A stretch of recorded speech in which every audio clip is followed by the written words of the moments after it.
satu dari 5 pertanyaan terkait dengan visi misi yang telah dibuat oleh tim pakar. Silakan ditampilkan.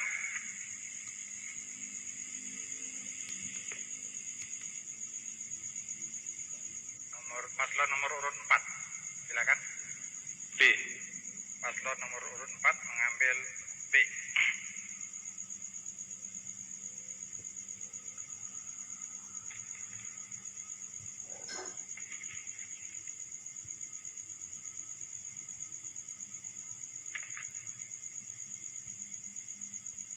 Baik, akan kami bacakan.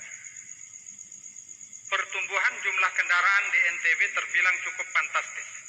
Data dari Direktorat Lalu Lintas Polda NTB pada tahun 2019 menyebutkan bahwa setiap bulan terdapat rata-rata 1.800 penambahan unit sepeda motor dan 200 mobil yang masuk dan beroperasi di NTB. Dari jumlah tersebut, sebagian besar beroperasi di Kota Mataram. Pertumbuhan jumlah kendaraan ini telah menyebabkan beberapa ruas jalan protokol menjadi macet, terutama pada saat jam masuk pulang kerja dan masuk pulang sekolah. Dalam beberapa tahun mendatang, tingkat kemacetan di Kota Mataram diprediksi akan semakin parah.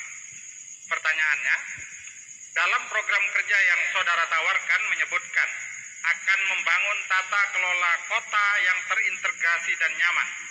Jika saudara terpilih menjadi wali kota dan wakil wali kota, apa program konkret yang akan ditempuh dalam menata manajemen transportasi yang terintegrasi dengan manajemen tata kelola Kota Mataram? Waktu Anda 180 detik untuk menjawab, dimulai dari Anda bicara. Kami silakan. Baik, terima kasih. Jadi, untuk mewujudkan sebuah tata kelola atau tata ruang kota yang efektif, perlu kita untuk menyusun tata ruang yang konseptual.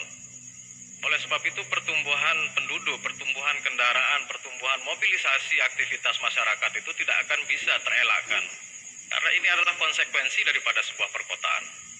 Jadi bukan hanya sekedar jalannya saja yang bertumbuh, tetapi kebutuhan terhadap pemukiman pun akan bertumbuh.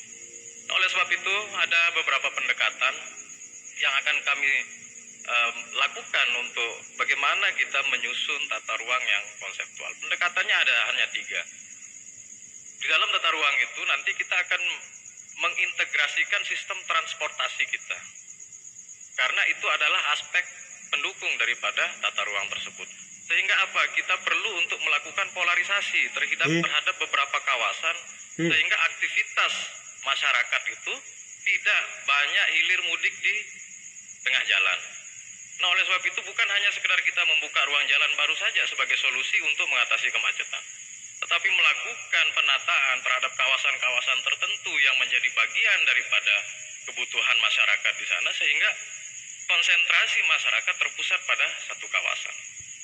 Pendekatan berikutnya adalah bagaimana aksesibilitas kita.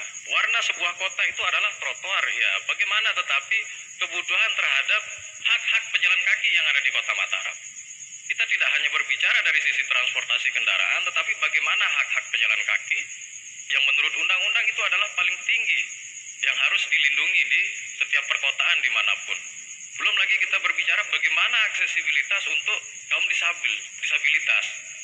Nah, inilah yang perlu kita lakukan, bagaimana menyesuaikan antara pola ruang dan tata ruang yang berbasis dengan aksesibilitas yang ada di Kota Mataram.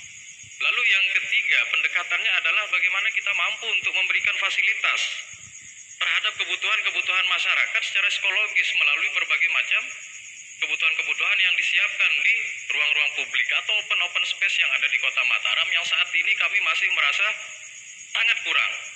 Karena kita tidak melihat bahwa ada tema-tema tertentu untuk kawasan-kawasan fasilitas untuk ruang-ruang publik yang tematik.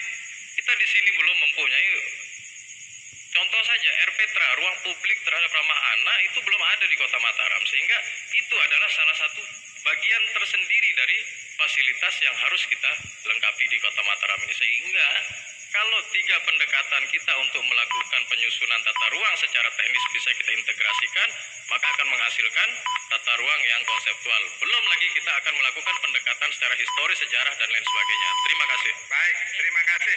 Kita sampaikan pada paslon nomor urut 4 yang telah menjawab pertanyaan sesuai dengan